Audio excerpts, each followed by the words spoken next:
Hello friends, I welcome all of you in the lecture of thermodynamics. In this lecture, we will discuss one tops isotherm, the next point of your topic.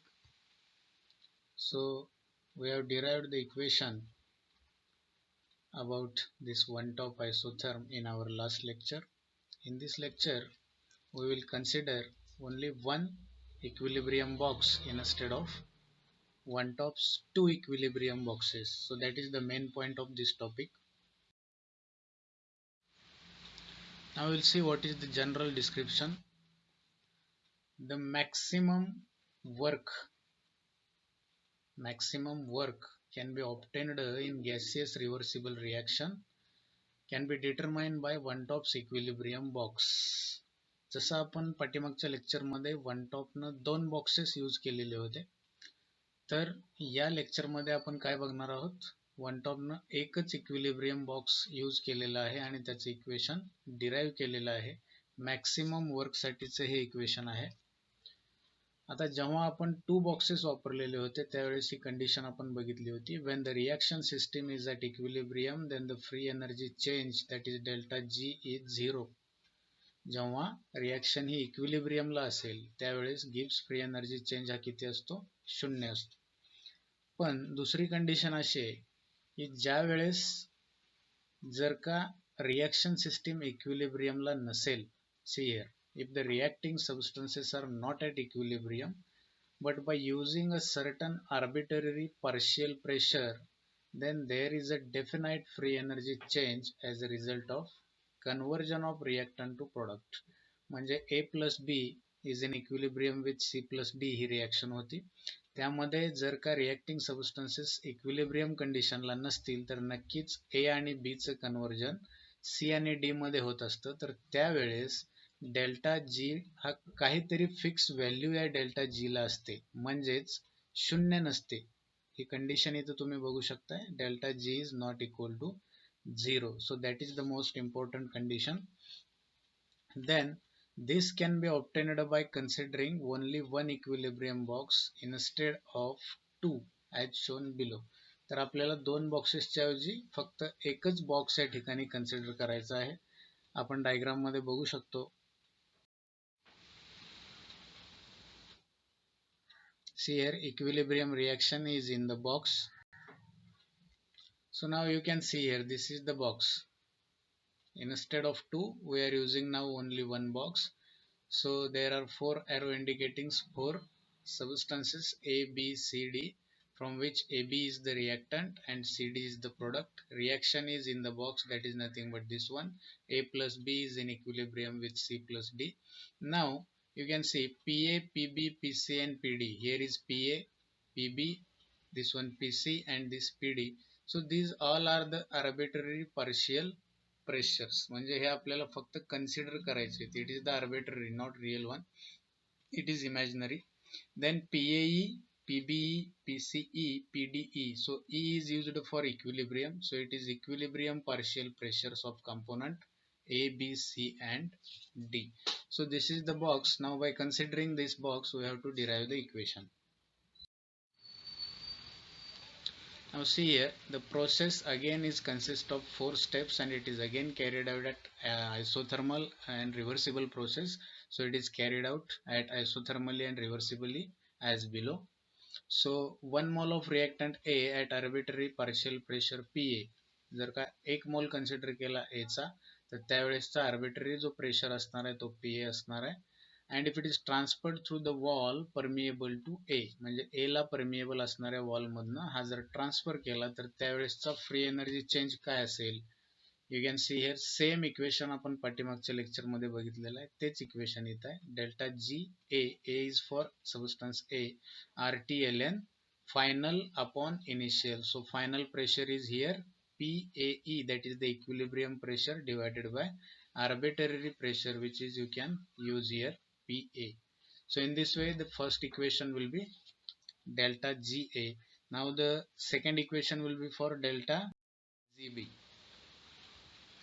So for delta GB, again 1 mole of reactant B at arbitrary partial pressure PB is transferred through the wall permeable to B. then the free energy change will be like this one. Same equation similar to first one, delta GB is equal to RT ln PB E by PB. So final pressure upon initial pressure. So initial pressure is PB and final pressure is pressure at equilibrium.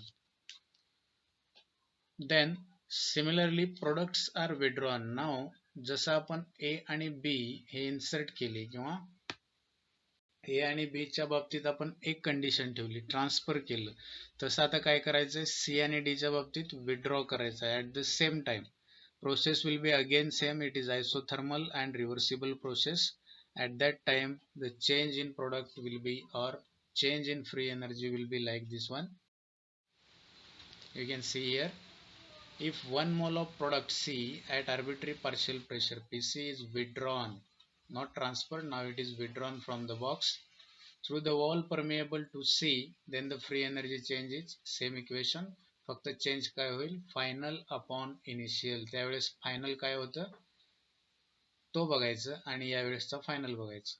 आपण ए आणि बी च्या इक्वेशनच्या बाबतीत जसं पाठीमागच्या lecture मध्ये बघितलं तसंच इथे एक थोडासा लहान चेंज आहे. तो म्हणजे त्या ठिकाणी आपल्याला ए आणि बी च्या बाबतीत पीए आणि पीबी हे छेदस्थानी दिसायचे, पण आता इथं पीसी आणि पीडी हे अंशस्थानी दिसतील.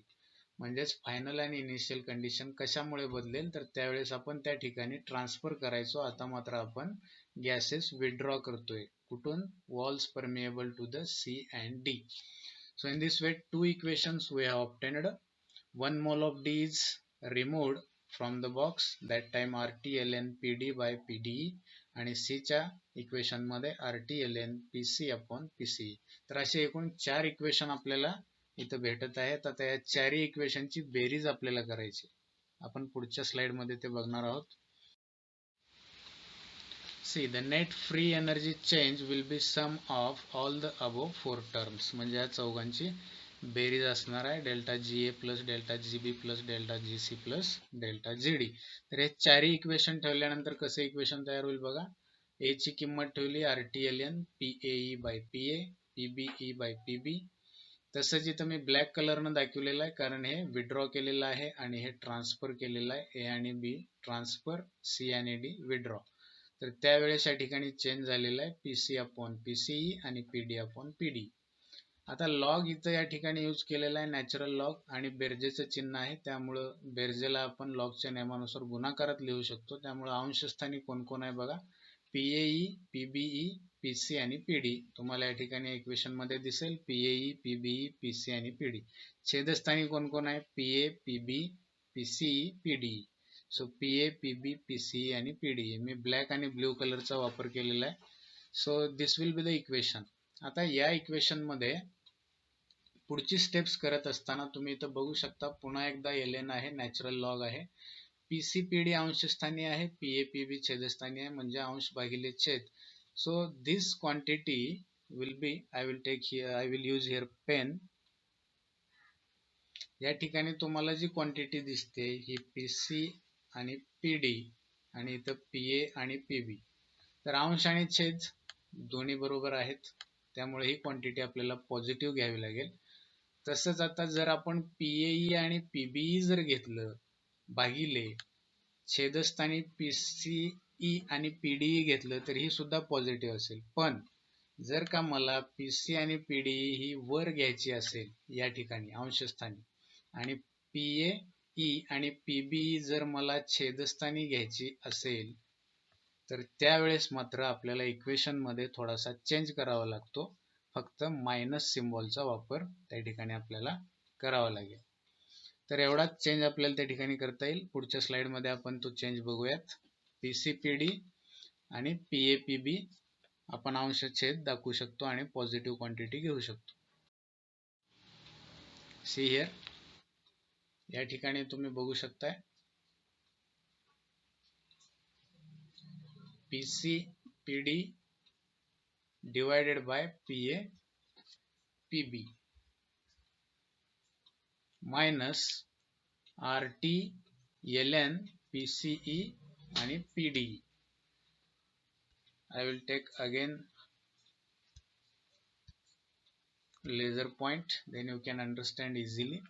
So PCPD upon PAPB positive quantity घेतली, पण या ठिकाणी आपल्याला निगेटिव्ह टर्म दिसते. तर का, तर आपण PCE आणि PD अंशस्थानी घेतलं, जे मी पाठीमागच्या स्लाइड मध्ये तुम्हाला सांगितलं, आणि PAE PBE आपण छेदस्थानी घेतलं, त्यामुळे ही टर्म निगेटिव्ह आली. तीच टर्म पहिल्यांदा लिहिलेली आहे खालच्या स्टेप मध्ये, आणि ही जी पहिली टर्म होती ती इकडे लिहिलेली आहे पॉझिटिव्ह, दॅट इज रिअरेंजमेंट. आता डेल्टा जी बरोबर minus RTLN PCE PDE upon PAE PBE. तर PCE PDE upon PAE PBE काय आहे, कारण PCPD म्हणजे C आणि D प्रोडक्ट आहे, A आणि B रिएक्टंट आहे. तर pressure, equilibrium pressure of product divided by equilibrium pressure of reactant, that is nothing but simply equilibrium constant. म्हणून या ठिकाणी आपण KP पुटअप करायचं आहे. तर इक्वेशन कसं तयार होईल, डेल्टा जी बरोबर मायनस RT ला minus RT LN PCE PDE divided by PAE PBE च्या ऐवजी आपल्याला यूज करायचं आहे KP, म्हणून minus RTLN KP plus as it is RTLN PCPD. या ठिकाणी ही जी वरची टर्म होती RTLN PCPD upon PAPB as it is खाली घेतलेली आहे. निगेटिव्हनं जर गुणलं या इक्वेशनला तर मायनस डेल्टा जी येईल, हा minus minus plus RTLN KP होईल, आणि हा पॉझिटिव्ह पुन्हा निगेटिव्ह होईल, minus RTLN PCPD upon PAPB. पुढची कंडिशन आपल्याला अप्लाय करायची आहे. If the reaction is started with arbitrary pressure of reactant and pressure at 1 atmosphere, जर pressure 1 atmosphere consider केला तर PA is equal to PB is equal to PC is equal to PD. All these four values of pressure will be 1 atmosphere. At that time you will get standard condition, delta G becomes delta G0, and the equation become minus delta G0 is equal to RTLN KP, कारण PA PB PC PD या सर्वांची किंमत 1 होईल, त्यामुळे पुढचे equation 1 म्हणजे unity, त्यामुळे ते इथं दिसणार नाही, तर फक्त कुठली क्वांटिटी शिल्लक राहील, RTLN KP. दुसरी एक कंडिशन आपल्याला माहित आहे थर्मोडायनामिक्स मध्ये, नेट वर्क डन म्हणजेच negative decrease in Gibbs free energy. तर आपल्याला W max साठी इक्वेशन लिहिता येईल, W max minus pressure volume work, that is nothing but net work done. म्हणजे नेट वर्क डन साठी दोन इक्वेशन आहेत, decrease in Gibbs free energy किंवा W max minus pressure volume work, that is equal to RTLN KP. मग W max बरोबर काय लिहिता येईल, इथला फक्त minus P into delta V उजव्या साईडला जाऊन पॉझिटिव्ह होईल, that is the change, RTLN KP plus P into delta V. आता LN जर आपल्याला रिमूव्ह करायचं असेल तर 2.303 न गुणलं पाहिजे, म्हणून W max बरोबर 2.303 RT log to the base 10 KP plus P into delta V ऐवजी आपण यूज केलेला आहे delta NRT. Ideal gas equation आपल्याला माहिती आहे PV is equal to NRT, त्या अनुषंगाने हा चेंज केलेला आहे. त्यामध्ये आता इथं मी कारण सुद्धा सांगितले, P इंटू डेल्टा व्ही ची किंमत आहे डेल्टा NRT. आता हा डेल्टा N नक्की काय आहे ते आपल्याला बघायचं आहे. सो दिस इक्वेशन जे आता आपण पाठीमागच्या स्लाइड मध्ये बघितलं त्यालाच आपण म्हणतो वन टॉप रिएक्शन आयसोथर्म, ज्याच्यामध्ये डेल्टा एन ची किंमत असेल N2 मायनस N1. आता हे N2 N1 काय असतील, so the number of gaseous moles of product minus number of gaseous moles of reactant. म्हणजे नंबर ऑफ मोल्स प्रोडक्टचे जे असतील त्याच्यातनं रिएक्टंटचे नंबर ऑफ मोल्स वजा केले की जो डिफरन्स राहतो त्या डिफरन्सला म्हणायचं डेल्टा एन. तर या बेसिसवरती आपल्याला दोन रिएक्शनला डेल्टा एन या सूत्राचा वापर करून आपल्याला W max कॅल्क्युलेट करायचा आहे. तर त्या दोन रिएक्शन कुठल्या आहेत ते बघूयात. हेच तुम्ही एक्झाम्पल म्हणून सुद्धा देऊ शकता. पहिलं एक्झाम्पल आहे 2H2 plus O2 is in equilibrium with 2H2O. या रिएक्शनला आपण आत्ताचं वन टॉपचं आयसोथर्मचं इक्वेशन अप्लाय केलेलं आहे. आता याच्यामध्ये नंबर ऑफ मोल्स बघा, प्रोडक्टचे किती नंबर ऑफ मोल्स आहेत, 2. रिएक्टंटचे, रिएक्टंट म्हणजे दोन रिएक्टंट आहेत त्याच्यात H2 आणि O2, H2 चे 2 आहेत आणि O2 चा 1 म्हणजे टोटल 3 झाले. आता जर आपल्याला डेल्टा एन ची किंमत काढायची असेल तर number of moles of product minus number of moles of reactant, प्रोडक्टचे 2 आणि रिएक्टंटचे 2 आणि 1 3, म्हणून 2 वजा 3 बरोबर -1. त्यामुळे डेल्टा एन ची किंमत आली -1. तर या ठिकाणी डेल्टा एन ची किंमत -1 ठेवल्यानंतर इक्वेशन तयार होईल मायनस RT. तुम्ही बघू शकता W max is equal to 2.303 RT log to the base 10 KP minus RT, ज्याच्यामध्ये KP हा काय असेल, इक्विलिब्रियम कॉन्स्टंट. तो कसा लिहितो आपण, again product divided by reactant. So only use term atmospheric pressures. जिथं स्क्वेअर असेल 2 असेल तिथं स्क्वेअर यूज करा, 3 असेल तिथं क्यूब यूज करायचं आहे. यानंतरची शेवटची रिॲक्शन, 2 रिॲक्शन तुमच्या सिलेबसला आहेत. That is N2 plus 3H2, it gives 2NH3. So that is the Haber's process reaction. Again calculate delta N. Number of moles of product 2, reactant number of moles 3 आणि इथला N2 चा 1, 4 झाले म्हणून 2 वजा 4 -2, म्हणून delta N ची किंमत -2 ठेवा. तुम्हाला इक्वेशन असं दिसेल -2 RT. बाकीचं ॲज इट इज सेम. आणि KP काय असेल, इक्विलिब्रियम कॉन्स्टंट असेल तर it is the pressure of product divided by pressure of reactant. या ठिकाणी 2 मॉलिक्यूल अमोनियाचे आहेत त्यामुळे P चा स्क्वेअर होईल. N2 चा एकच मॉलिक्यूल आहे म्हणून एकदाच P दिसेल, पण H2 चे 3 मॉलिक्यूल आहेत त्यामुळे P चा क्यूब तुम्हाला या ठिकाणी दिसेल. तर असे हे एक्झाम्पलचा आपण स्टडी करू शकतो. वन टॉपचं इक्वेशन आपल्याला ह्या वेगवेगळ्या रिॲक्शनसाठी अप्लाय करता येतं आणि W max आपण कॅल्क्युलेट करू शकतो. तर about the one tops isotherm. Now the remaining part we will discuss in our next lecture. Thank you.